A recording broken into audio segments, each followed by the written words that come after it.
Hey, it's Tom from Tom's Toons. Do you have a cutout in front of your engine like this on your pontoon boat and you want to make it look nice and clean using the deck trim from pontoonstuff.com?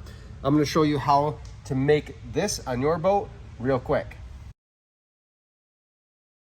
I'm first going to run my back trim piece all the way to about 2 inches short of my cutout in front of the motor.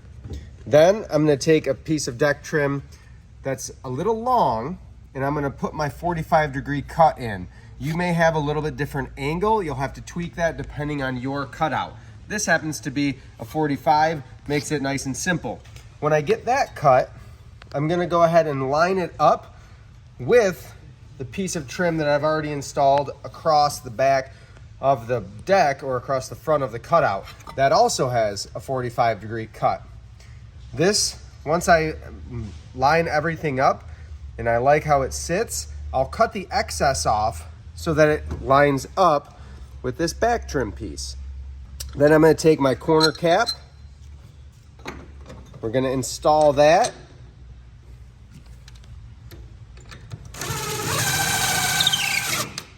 That helps hold everything in place. I can line up my corner so that everything's nice and square. We'll put a heavy stainless screw in there gently. And then a nut and washer on the corner cap.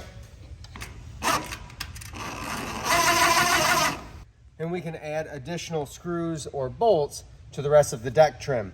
That's how I go ahead and make my cutouts to finish up nice and clean.